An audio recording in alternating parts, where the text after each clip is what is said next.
Mergeți acolo cu ei, acolo să la rugăciune.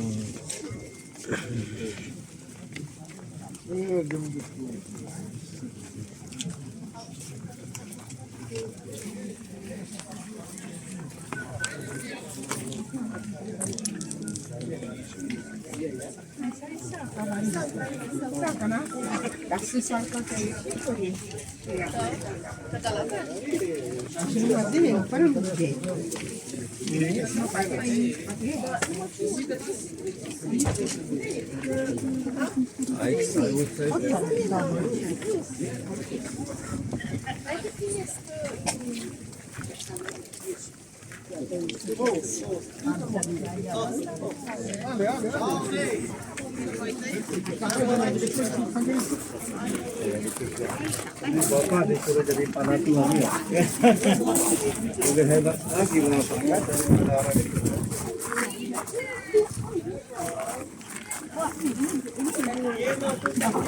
Tu stai qua, io vado a prenderli.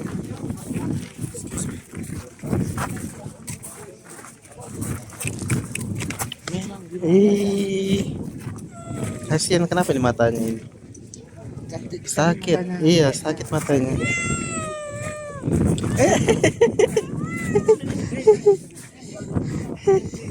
Dadah. Pindah penyakitnya sama. Dia juga santai deh.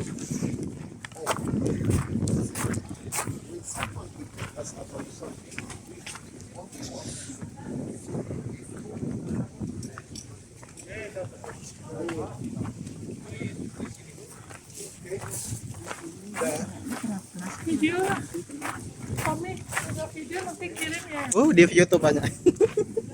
Di posting di YouTube. Ada.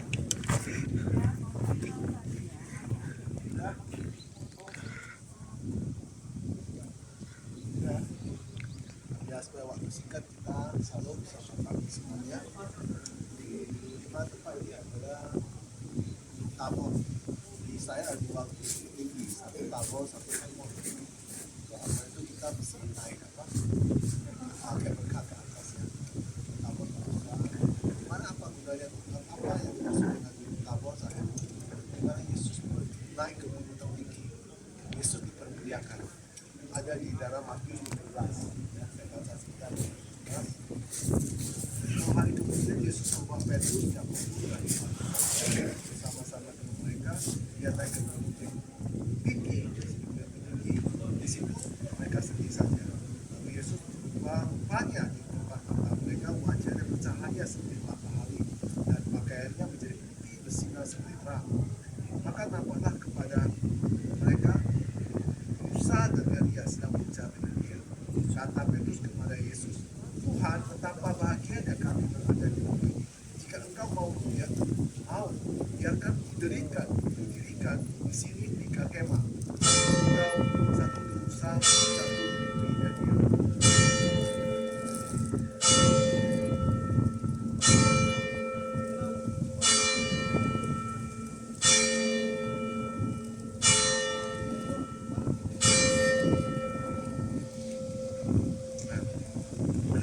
Elia.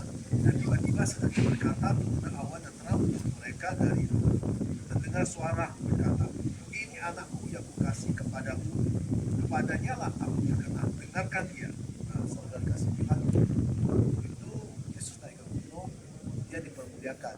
Ada Nabi Elia, Nabi Musa datang kepada Yesus, bicara kepada Yesus.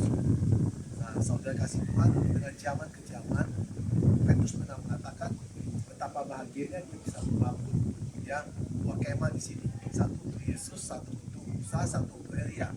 Nah, zaman sudah begitu lama, akhirnya ada orang dari Itali, masalah saya, yang dia bangun di dalamnya di tengah kemah untuk Yesus di sebelah kiri, masalah saya Nabi Musa di sebelah kiri, masalah Nabi Elia yang ada di kiri. Sehingga Tuhan memuliakan dirinya di terang. Ya. Nah, di sini saya mau memberikan satu kesaksian. Kalau kita melihat ya bahwa apakah Yesus itu adalah Tuhan yang hidup dan yang nyata. Saya katakan ya, karena dulu saya itu, saya melihat papa mama saya, terutama mama saya. Mama saya punya kakek, itu yang mama saya punya papa, yang kakek. Kakek saya adalah orang terkaya di negeri. Orang terkaya lebih tinggi, tetapi dia itu menyembah berhala. Dia mengajar, kalau dia jadi kaya raya, maka semua apa yang dijanjikan oleh sesuatu yang dia nazarkan, maka dia akan mentaatinya. Nah, ini dia kaya banget. Tetapi saya lihat, kau punya saudara, kau punya papa, dari kau punya mama dan papa saya, keluarga dia semua kerja apapun nggak berhasil. Dan papa saya lihat semua adik-adiknya kerja apapun nggak berhasil. Dan mama saya juga saya lihat dia punya koko-kokonya semua sampai nggak berhasil. Gak ada berhasil, kerja apapun nggak berhasil. Nah, saya melihat, bahkan saya juga takut kalau sampai ke pipa saya punya cucunya. Nah, saya ada cucunya. Kemudian saya lihat mama saya, karena saya mama saya setiap hari ketakutan. Mama saya rajin untuk ke wihara, rajin untuk sembahyang, rajin untuk baca mantra dan lain-lain. Tetapi saya lihat ketika sudah waktunya, kakek saya meninggal dengan usia muda. 60 tahun kalau salah saya, 50 tahun. Setelah meninggal, nenek saya terus meninggal. Nah, apa yang diajarkan oleh kakek saya dan nenek saya nggak tahu. Tetapi saya melihat mama saya punya kakak satu-satu meninggal. Dia usia 55, nggak boleh 55, setelah sampai 55 meninggal. Gak sakit. Yang ketiga, yang punya mama mobil adik kedua 54 meninggal. Yang ketiga 50 meninggal. Gantinya mama saya. Ketika mama saya untuk 50 tahun dia takut banget. Dia periksa Singapura, saya gak ada sakit apa-apa. Yang ketiga dia 53 meninggal, 53 tahun. Tiba-tiba dia langsung nggak bisa bangun lagi.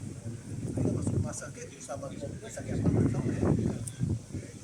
Nah, saya nggak tahu bagaimana caranya untuk masa itu, kenapa bisa begitu. Dan saya lihat bahwa keluarga dari mama saya nggak satu pun abang-abangnya berhasil. Nanti masuk boleh tanya si Suami ya gembala dari si Ahok dan si Cahaya. Karena berhasil, semua tuh berantakan semua. Ibu saya dan mama saya juga, adik-adiknya juga berantakan semua. Saya ini cucunya. Nah, saya pikir bagaimana di generasi saya berikutnya, saya nggak tahu cara bagaimana keluar. Nah, saya tahu saya sembahyang, saya rajin. Saya takut saya nasib seperti kakek saya, nasib seperti papa saya punya keluarga. Saya takut seperti itu. Saya rajin sembahyang, saya berwihara, saya cincang, saya sembahyang, saya rajin bertapa, saya rajin hari baca tapeco dan lain-lain. Saya baca. Supaya saya nggak mau ketemu mereka. Ternyata saya pikir, apakah itu seperti dari dulu? Saya kerja rajin, saya tinggal di kota Jepang, saya di Cina, saya di Eropa, di Jepang, saya 14 tahun di luar, dan saya ternyata saya sekolah di Jerman, saya 20 tahun di luar. Saya nggak mau tadi keturunan saya nggak ada masalah, karena saya kerja, apa yang saya kerjakan habis, apa yang saya kerja habis, apa yang saya untuk memelihara saya bisa, tapi untuk menaikkan estafet anak saya bagaimana saya nggak tahu. Saya takut nanti seperti itu. Bagaimana dengan saya? Apakah saya juga akan mati tahun 2055? Jadi saya takut. Akhirnya suatu hari saya dijelasin oleh seorang Abu. Kalau misalnya kamu mau, itu kamu. Itu suatu ya. Itu mau dipatahkan, mau dibersihkan, cuma sebenarnya cuma itu lah. Ketika saya belajar Yesus, akhirnya waktu saya terima Tuhan Yesus, tujuan saya gimana saja? Saya terima Tuhan Yesus Kristus bukan untuk saya. Saya nggak perlu terima Tuhan Yesus karena saya rasa saya nggak mampan, saya ada usaha, saya cukup, saya bisa beri apapun sama istri saya punya orang, bukan saya. Saya mau untuk anak saya nggak mau anak saya nasib seperti saya. Yang berjuang untuk cari sesuatu, bagaimana untuk hidup supaya saya bisa sukses, untuk hidup supaya saya bisa untuk berhasil, itu saya nyaman, saya nggak mau. Saya mau mereka itu melebihi saya, bagaimana caranya. melebihi saya. Mereka bisa lebih baik dari saya. Kalau jadi seorang pengusaha, apa yang kita kerja, kita bisa beli tanah, bisa beli rumah, tapi itu sebatas itu aja. Saya mau anak saya itu melebihi saya, lebih dari segalanya. Bisa mungkin jadi seorang yang sukses, jadi seorang yang lebih berhasil, menjadi orang yang bisa berkati banyak orang yang caranya. Gak tahu caranya. Nah, ketika saya terima Tuhan Yesus, saya harus itu saya terima Tuhan Yesus, saya buang semua sembahyang saya. Bukan karena saya mau terima karena saya orang gak akan bisa terima. Saya juga orang kaku, keras. Saya terima karena anak saya. Karena saya mau terima anak saya supaya anak saya jadi orang diberkati. Apakah itu benar nggak? Apa yang dikatakan pendeta itu? Saya buktikan. Setelah saya terima Tuhan Yesus sama istri saya tekun, saya belajar, saya pelan-pelan lepaskan semua saya sembahyang. Apa terjadi? Benar terjadi. Nah, anak saya pertama Jocelyn, dulu sekolah biasa-biasa aja. Sekolah pun selalu dipanggil, saya waktu kecil selalu dipanggil ke sekolah. Kok nggak bisa anak sekolah ini? Saya bingung. Kok nasib saya apa betul seperti kakek nenek saya? Nah, ternyata enggak. Setelah saya benar-benar tekun, saya mau terima Tuhan, saya benar-benar lepaskan apa yang saya percaya, saya benar belajar. Anak saya jadi pelan-pelan sekolahnya. Dulu sekolah dapat kontennya D. Tapi setelah saya sudah Jasin, Papa nggak bisa ajar kamu untuk belajar. Papa nggak bisa buat kamu sukses. Tapi baca Alkitabnya. Mesti baca. Pagi malam baca. Oh lihat Jasin. Saya kaget anak saya. Ketika sekolah selalu dapat juara di anak itu. Sampai bahkan dia bisa sekolah di sini. Ya. Kemudian bisa sekolah di Amerika. Nah hari ini saya lihat dia benar-benar rumah saya bangga. Kenapa? Dia estafet ke saya. Apa yang saya nggak bisa kerjakan dia kerjakan. Kenapa? Hari ini dia bisa jadi caleg, ya, bisa bergaul sama orang-orang di Amerika, orang-orang di Afrika, itu melalui saya. Nah, saya pikir itu semua bisa kenapa? Karena Tuhan. Nah, karena saya mau ikut besar. Nah, begitu anak saya kedua cuma sama. Dia bisa bawa, dia bisa masak, dia bisa kerja di Mercedes sana.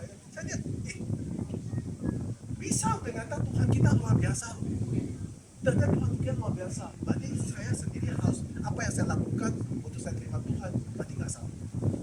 Maka sekarang ini ada kesempatan buat saya lakukan itu karena anak saya.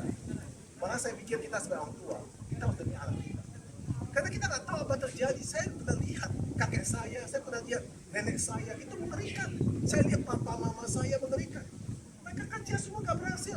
Boleh tanya sama si suami itu, gue punya papa mama, gue punya papa, punya saudara semua nggak satu berhasil. Bahkan juga dari mama saya punya keluarga juga berhasil. Nah di situ saya lihat Tuhan bisa pimpin anak kita kalau kita mau ya menerima Tuhan. Jadi saya bisa jadi pendeta bukan bukan saya. Semua karena pimpin Tuhan, karena saya percaya hal itu membuat saya sampai hari ini. Jadi saya percaya bahwa Justin bisa, bukan karena dia bisa, karena Tuhan kasih dia. Joshua bisa. Kamu bisa memberikan anak kamu sekolah terbaik. Kamu bisa memberikan anak fasilitas terbaik. Kamu bisa memberikan anak modal terbaik. Kamu bisa memberikan anak uang terbanyak. Lu bisa memberikan anak harta terbanyak. Kamu tidak bisa memberikan anak sukses. Sukses itu gak bukan uang, tapi Tuhan yang membuat jalan. Betul? Ya. Yang bisa membuat kamu anak sukses adalah Tuhan. Marilah kita sebagai saya sebagai orang tua, saya hari ini berani ngomong gitu. Kenapa? Karena saya lihat dengan mata saya sendiri. Anak saya hari ini saya lihat bukan dengan uang saya biayai dia, tapi Tuhan yang membuka jalan ketika saya mau terima Tuhan. Saya lepaskan semua orang saya. Boleh tanya wihara yang di Ancol, Cibisu, itu teman baik saya. Semua, saya itu teman baik. Itu tanya dia, sampai sekarang tuh saya naik pesawat, saya ketemu dia. Gimana? Bro, dia bilang, ya, sekarang beda aliran juga.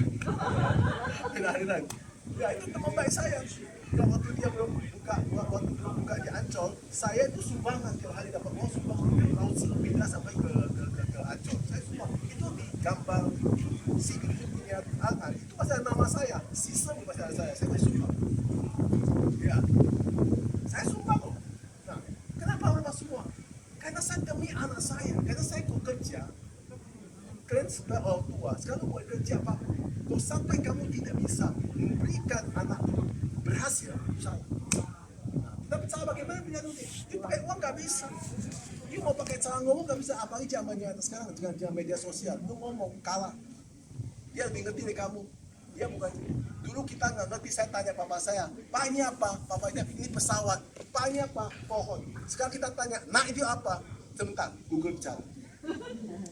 Beda zamannya. Jadi untuk itu saya pikir, saya hari ini ya, kalau sharing ini saya bisa bagi kepada bapak ibu. Dibuat pikirkan sendiri. Kenapa? Karena kita nggak tahu untuk apa yang dilakukan oleh kakek saya. Untuk apa yang dilakukan. Papa mama saya nggak lakukan itu apapun, tapi dia mengambil untuk itu timpa kepada dia. Semua mama saya kecil semua mati gak lewat 55 tanpa sakit. Begitu juga papa saya. Satu-satu adiknya semua yang kerja kedai kopi lah, yang satu kerja nganggur lah, sampai mereka sudah usahakan berbagai cara dengan dagang ini kan tidak ada berhasil. Saya berpikir kalau besar Tuhan yang punya kuasa. Hari ini kita yang tinggi, yaitu iman Tuhan dipermuliakan. Saya mendoakan itu semua kita sama-sama. Jadi saya percaya bahwa kita sudah terima Tuhan. Biarlah kita jaga hidup ini, yang sisa ini, untuk mempermuliakan Tuhan. Sehingga Tuhan yang memberkati anak-anak kita sampai cucu kita. Sehingga anak-anak kita, cucu kita menjadi orang yang berguna, menjadi orang yang dipakai oleh Tuhan untuk memberkati bangsa dan negara kita. Bukan dengan uang kita. Karena Tuhan yang bisa buat. Kita juga bisa dapat uang karena Tuhan. Kita bisa dapat sesuatu karena Tuhan. Begitu Tuhan berkati anak kita. Kalau kita dengan uang kita memberikan anak kita modal, kita dengan harta kita memberikan anak kita dengan memberikan anak kita, maka anak kita akan rusak dan anak kita akan makan kita. Mereka belajar menghadap Tuhan. Karena Tuhan yang memberikan pada kita, Tuhan juga memberikan pada kita. Sehingga anak kita bisa jadi estafet, memberikan kita bangga, menunjukkan dia bisa kerja di luar kemampuan kita, di luar pemahaman kita, dia bekerja yang lebih baik. Itu yang saya alami. Nah, jadi untuk itu Bapak Ibu, lain sebentar lagi kita mau Sungai Yordan, gak usah pikirin. Jangan nanti gampang lah, kalau duit bisa datang. Jangan main-main. Soal pikir apa nggak mau lah Sungai Yordan, nanti kapan gua lagi bisa datang. Bukan soal duit atau ke Israel itu bukan hal gampang. Ini tanah suci. Saya kalau mau datang ya bisa betul, nggak bisa. Masa bisa? Satu. Kedua, ada aja hambatan. Karena banyak hambatan karena saya datang. Tapi kalau bisa datang, gunakan waktu sebaik ini. Nah, maka saya bilang setiap gereja saya selalu ajak mempunyai saudara terbaik. Ayo kita doa. Doa kenapa? Karena saya bilang kesempatan ini kita doa. Kesempatan Sungai Yordan itu kita melepaskan. Jadi baptis gak baptis itu gak penting sebenarnya. Banyak orang gereja dibaptis juga gak benar. Yang penting kita masuk ke sungai itu. Karena sungai itu sungai suci. Yang pernah Yesus di sana boleh kita. Nah, saya pikir doa aja kita sama-sama. Yang gak mau dibaptis, ayo ikut saya mau baptis. Nah, kita doa aja. Untuk apa? Untuk kita percaya bahwa kita nggak ngerti kehidupan kita yang pada nenek kita, kakek kita, atau dari nenek kita punya kakek, nenek kita punya kakek lagi kita nggak tahu. Nah, kita mengatakan keturunan sampai 4 kali. Keturunan kita mengenal kakek kita, kakek punya kakek kita, kakek kita masalahnya, kakek punya kakek lagi. Itu namanya apa saya juga nggak tahu. Nah, jadi udah kita putuskan itu Sungai Yordan. Begitu kita cemplung, kita naik, kita menjadi orang baru. Dan dia Tuhan lah yang melindungi kita untuk sisa hidup, dan supaya anak-anak kita menjadi estafet kita, anak-anak kita menjadi anak orang-orang yang berhasil, anak-anak kita menjadi anak yang diberkati. Mereka kerja dimanapun, Tuhan ketemu dia orang benar. Mereka lakukan apapun, Tuhan berkati mereka. Kan kita bangga. Kebanggaan kita adalah apa?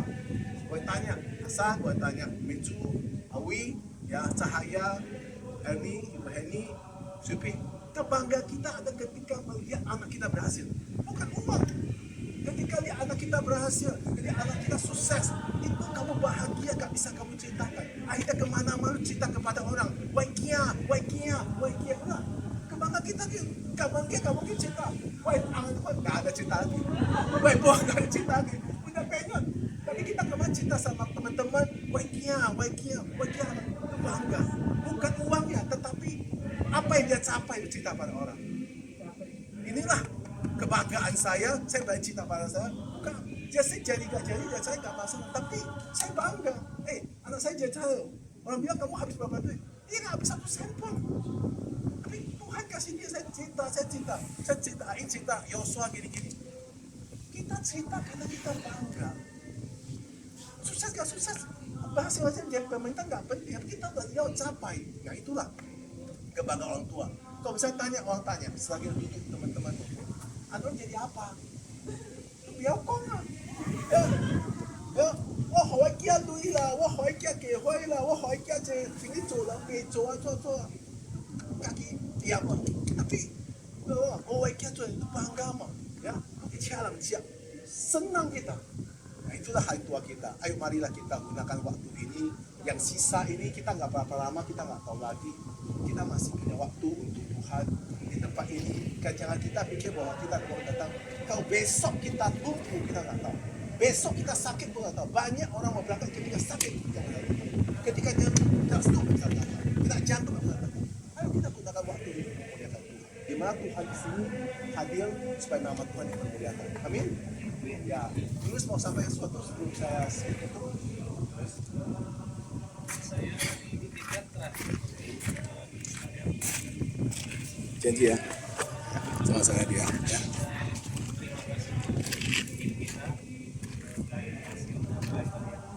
Sudah kasih ini selama dari awal sampai terakhir ini dibagi buat mereka jadi 1 orang peserta harus dapat hitungannya $50 satu orang. Dan tadi sudah kasih hitungannya dan sudah 5 orang sudah bayar dari keluarga mereka dan keluarga pacar ya. Jadi total sudah 1 orangnya 50 tapi mereka bagi 2 dari awal sampai akhir.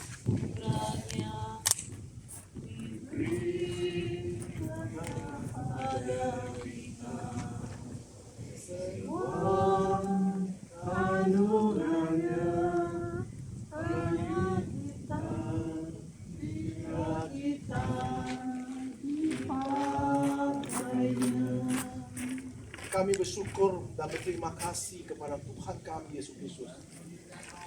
Kiranya tempat ini di mana 2000 tahun yang lalu Engkau berdiri, sehingga Engkau dipermuliakan, Engkau bertemu dengan Nabi Elia dan Nabi Musa. Dan Tuhan, Engkaulah adalah Tuhan kami yang Engkau dipermuliakan, sembajuku menjadi silau dan terang sesuai dengan apa yang dikatakan oleh kami. Dan Petrus berkata, angka bahagianya dia bisa membangun satu untuk Engkau, satu untuk Nabi Musa, satu untuk Nabi Elia. Setelah lewat 2000 tahun, maka hal itu terjadi pada suatu abad, sehingga ada seorang yang Tuhan pakai untuk membangun gereja di tempat itu, di mana ada rumah Tuhan, ada rumah untuk Elia, ada rumah untuk Yesus.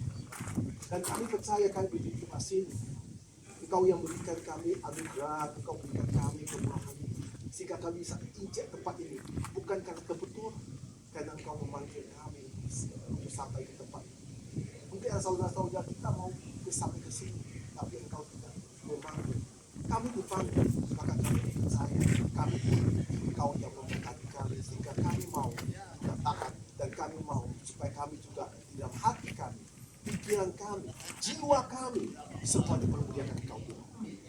Dan kami serahkan semua dan tubuh jiwa kami ke dalam tangan. Kami juga ingin bahwa Engkau selalu menuntun kami dan menyertai kami, sehingga kami bisa alat ini dimanapun kami bisa berkat kembali. Kami serahkan semua penghubungan kami di tempat ini dengan tangan-Mu. Di dalam nama Yesus kami berdoa. Amin. Amin.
We ourselves heard his voice come from heaven while we were with him on this holy mountain.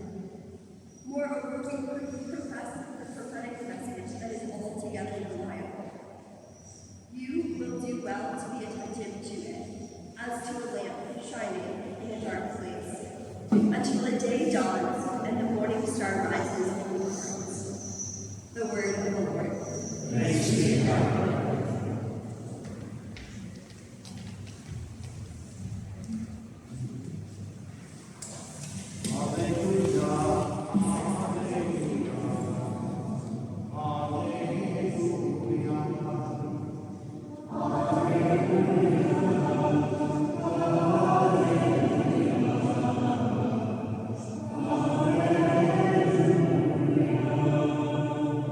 This is my beloved Son, with whom I am well pleased. Listen to me.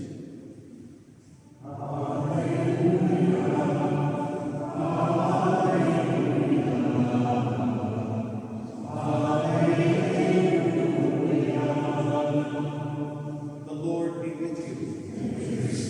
A reading from the Holy Gospel according to Matthew.